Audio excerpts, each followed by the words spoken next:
Hola a todos, bienvenidos una vez más a mi canal Reflexionando con Karelis.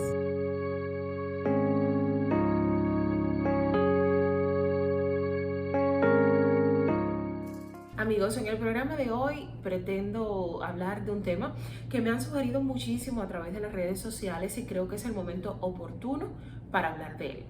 ¿Qué es una fobia? Diríamos que es un tipo de trastorno de ansiedad. Es un miedo excesivo a algo que nos puede causar el mínimo peligro y que no lo podemos controlar. La persona se siente ansiosa una vez que es expuesta a ese objeto del temor. Pudiéramos decir que es lo más común dentro de los trastornos mentales. Los seres humanos tenemos un instinto de supervivencia y este sistema de miedo, que es una alarma constante, por tanto se activa cuando detecta algún peligro que puede ser amenazante para la integridad física. Ahora, mientras que el miedo es una respuesta proporcionada al estímulo que la desencadena, la fobia es una reacción desproporcionada a estímulos que no conllevan a un peligro real. Y aun cuando la persona es consciente de su miedo desproporcionado, no puede controlar los síntomas y mucho menos el temor, desencadenando reacciones fisiológicas como taquicardia, mareos, náuseas, hiperventilación, sudores fríos, escalofríos, salto epigástrico. Los síntomas pueden llegar a ser tan intensos que muchas veces se evitan las situaciones donde pueda aparecer la fobia hasta el punto de resultar completamente limitante para la vida cotidiana. Ahora, vamos a explicar brevemente qué sucede cuando sentimos fobia.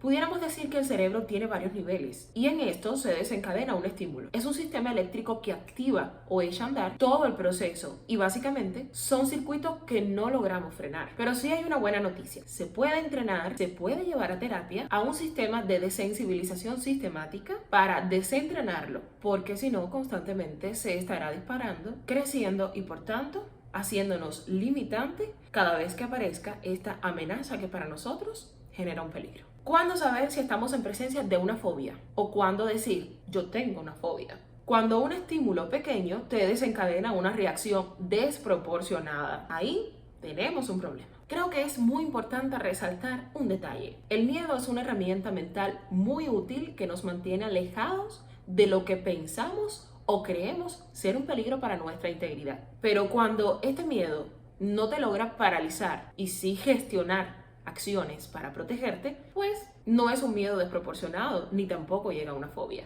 Pero cuando este miedo te paraliza, te inmoviliza e inclusive lo intentas evitar constantemente, ahí estamos en presencia de una fobia. Es bueno también que sepas que la fobia no es genéticamente adquirida, o sea, no se hereda, pero sí es aprendida. Tiene un componente sociocultural que es aprendido visualmente, auditivamente, y estos canales permiten que lo incorporemos a nuestra realidad como un método de enseñanza por imitación de nuestros padres, de nuestros abuelos, por determinada huida o evitación ante un estímulo que para ellos es amenazante. Muchas personas padecen algún tipo de fobia y precisamente porque no están expuestos constantemente a este objeto temido, pues lo minimizan o le quitan un poco de importancia. Sin embargo, cuando entorpece el día a día, entonces la persona sí admite que necesita ayuda terapéutica. Es bueno también reconocer que las fobias comienzan generalmente en las edades de la niñez y la adolescencia y que ya cuando eres adulto pues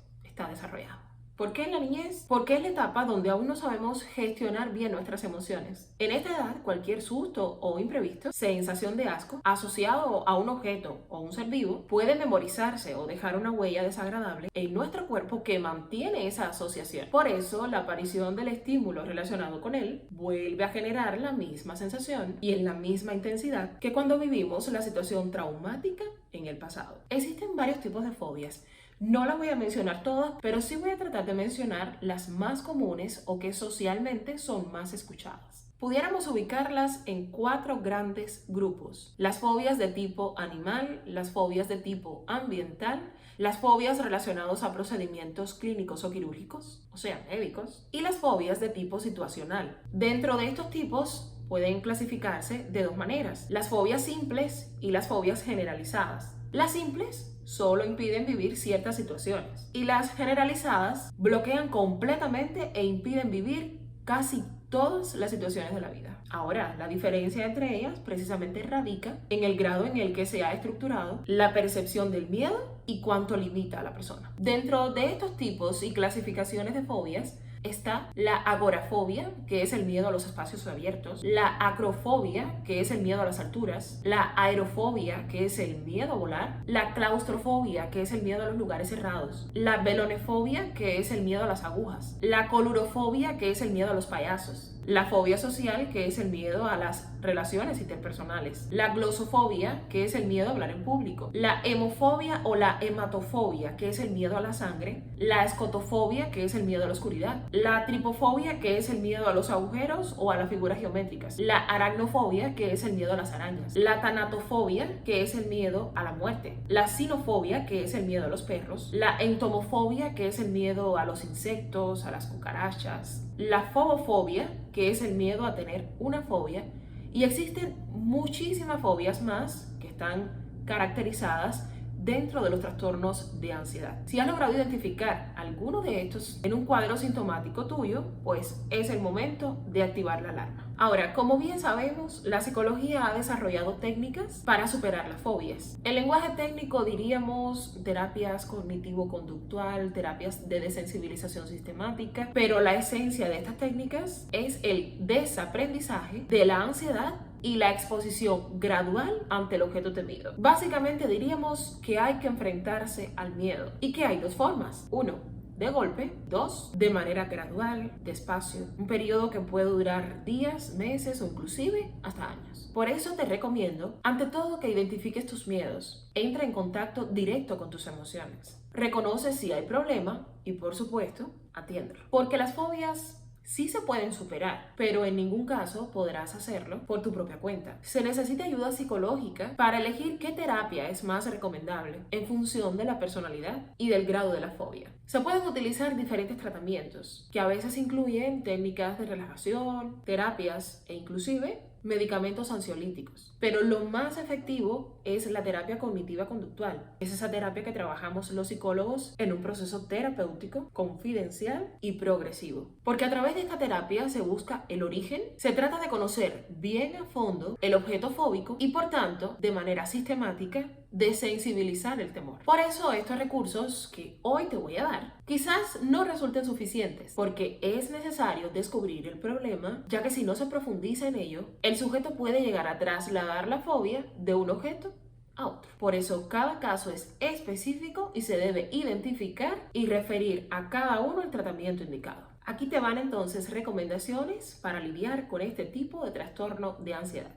Para manejar la ansiedad, lo más importante es aprender a reconocerla. Cuando la reconoces y la aceptas, aprendes a trabajar en ella. Ante todo es importante psicoeducarnos, o sea, entender qué es la fobia, la ansiedad y también desmentir mitos asociados a ellas. Y reconocer que la evitación de ese objeto temido pues aumenta la sintomatología. Identifica esos pensamientos automáticos que se activan justo cuando estás delante del objeto temido. Es algo que por supuesto necesitas de tu conciencia en el mismo momento. Identificar qué pasa por tu mente, creencias asociadas a ese momento. Si sientes que te vas a desmayar, si alguien ha muerto por estar expuesto a esa situación. Después, acepta los malestares. Aprende a reconocer todos esos síntomas asociados a ese momento traumático o desagradable. Intenta tomar conciencia de que no hay ningún peligro ante esa amenaza y que el huir o evitarla aumentará tus síntomas. Desabrocha todo aquello que te pueda evitar respirar cómodamente en ese momento, ya sea el botón de una camisa, de una chaqueta, una corbata. Intenta regular la respiración. Quiero proponerte algunos ejercicios relacionados con la respiración, la relajación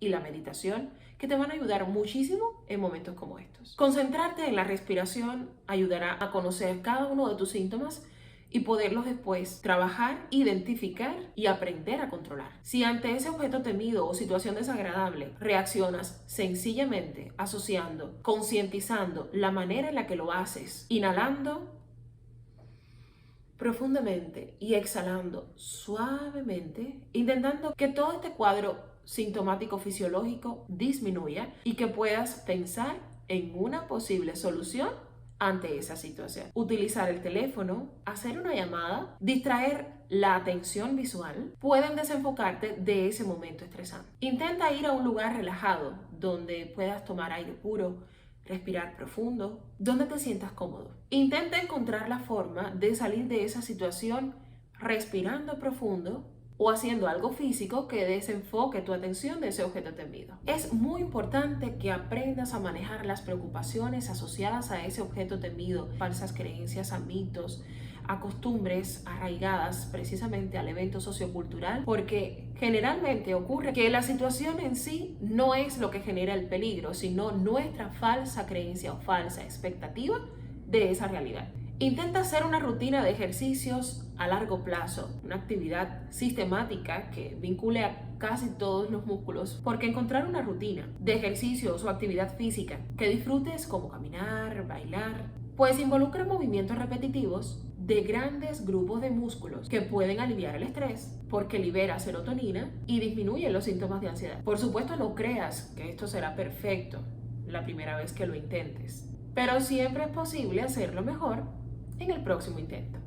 Aprender a controlar la ansiedad y los niveles de estrés en situaciones rutinarias permitirá que cuando lleguen estos eventos, tu cuerpo esté preparado porque ya reconoce tus reacciones fisiológicas y tus síntomas y por tanto tendrás las herramientas básicas para trabajar este estado de ansiedad.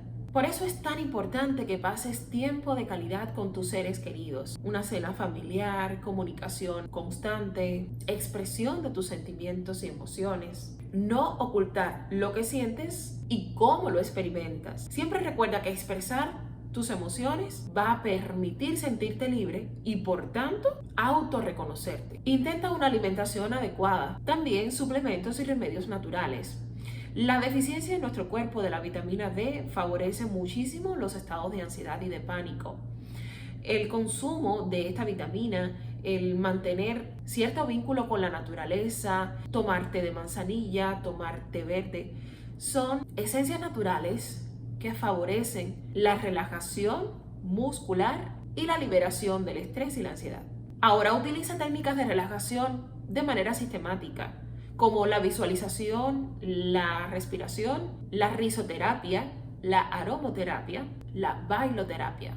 Estas técnicas ayudan a conectarnos con el presente y por tanto a relajarnos. Por eso en el próximo programa le propongo que hagamos ejercicios relacionados con la respiración, la visualización y la meditación. Ese será el tema de nuestro próximo programa. Controlar los niveles de ansiedad resulta bien complejo cuando hablamos de una fobia. Una fobia, les recuerdo que es un miedo exagerado ante determinado estímulo que creemos amenazante para nuestra integridad. Por eso es importante que lo reconozcas, que lo aceptes y que busques ayuda psicológica, porque aunque estas recomendaciones pueden ser muy útiles para ti, siempre recuerda que en un marco profesional y terapéutico vamos a llegar al origen de ese objeto temido y por tanto aprender a controlarlo y hacer una desensibilización sistemática y un desaprendizaje de ese miedo. En el próximo programa regreso con técnicas de relajación. Por eso, no dejes de activar la campanita de las notificaciones y si no te has suscrito al canal, ¿qué estás esperando? Suscríbete ya. Reflexionando con Carelis. No olvides dar like si te gustó y compartir. Hasta la próxima.